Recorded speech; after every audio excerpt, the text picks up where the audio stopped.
Merci camarades. Camarade Moharek, secrétaire général de l'Union marocaine du travail, merci pour votre discours militant et engagé.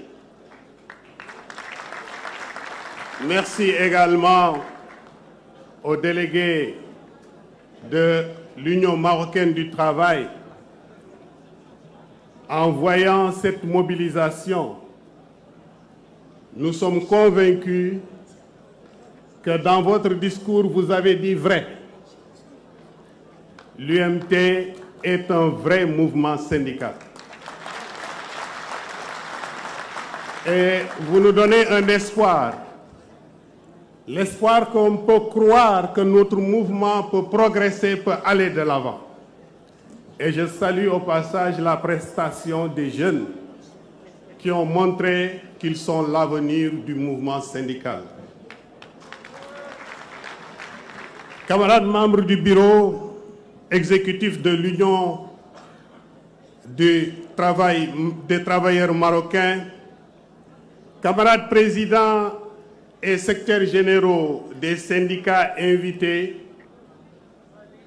Mesdames, Messieurs les représentants des partis politiques et de la société civile, honorables invités, Mesdames, Messieurs, chers camarades congressistes, permettez-moi, à l'entame de mon discours, de vous transmettre le salut amical et fraternel de notre camarade Sharon Barrow,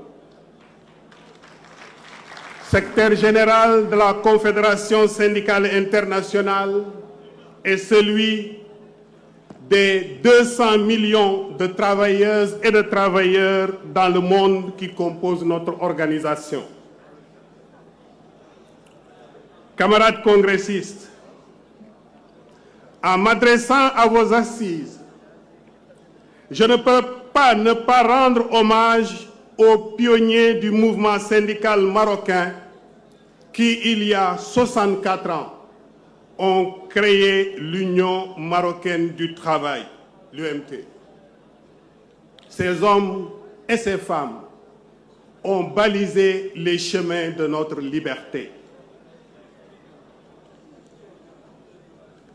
Je confonds à ces hommages les dignes héritiers que vous êtes et salue votre combat permanent dans la défense des intérêts et des droits des travailleurs et des travailleuses du Maroc, mais non seulement dans votre pays, mais également dans la sous-région comme aussi au niveau international.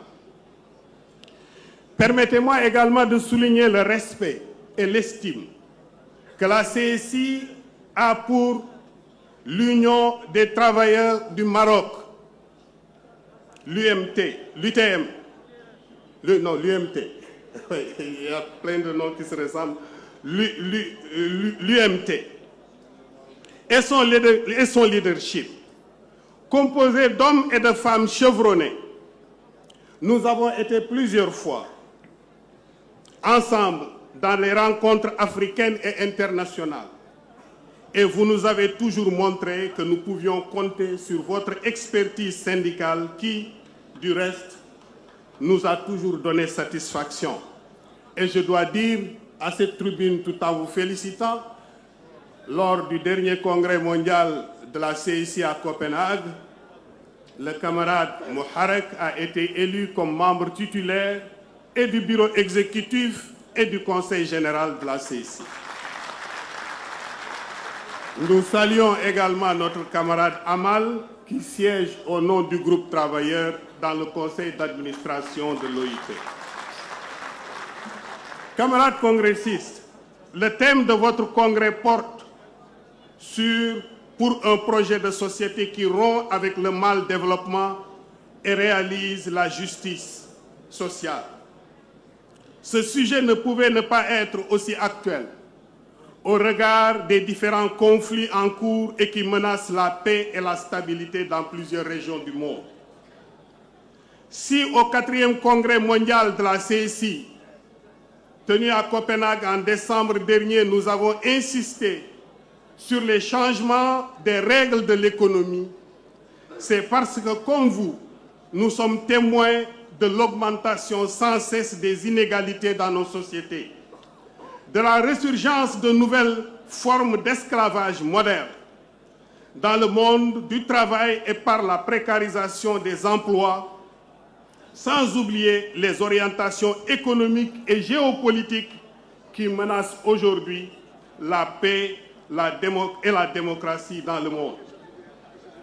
Nous inspirant de la résolution adoptée lors de notre congrès, nous avons élaboré un plan d'action autour de 4 axes principaux: la paix, la démocratie et les droits, changer les règles de l'économie, œuvrer pour une juste transition, le changement climatique, mais également promouvoir l'égalité entre hommes et femmes. Le rôle du mouvement syndical dans les grandes causes qui intéressent les nations n'est pas nouveau.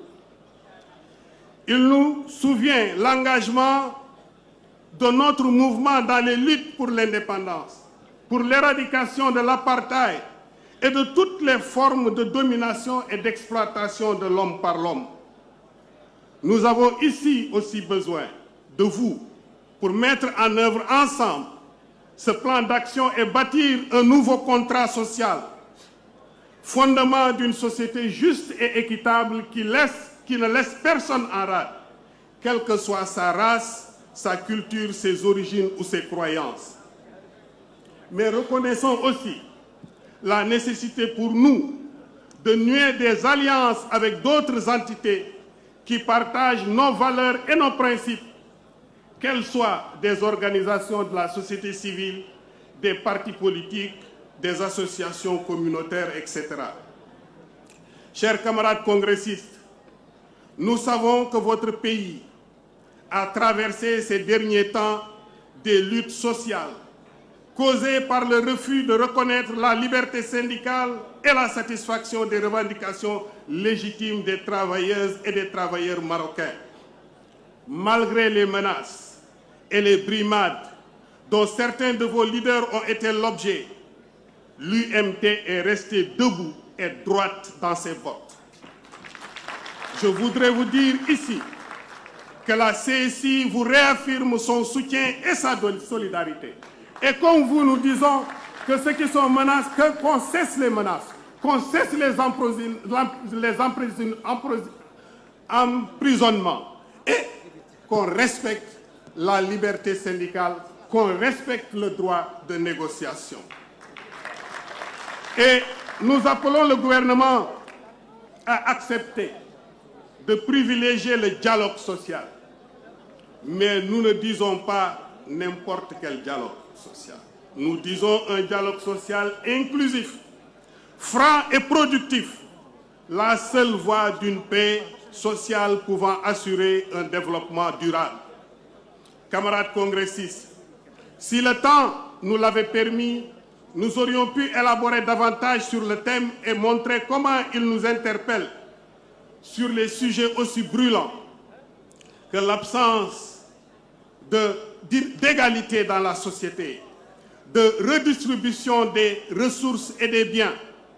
Combien ce thème est lié à la violation permanente des droits humains et syndicaux. Combien aussi il est lié au travail forcé, au trafic des êtres humains, à la violence faite aux femmes, au changement climatique, aux questions de migration.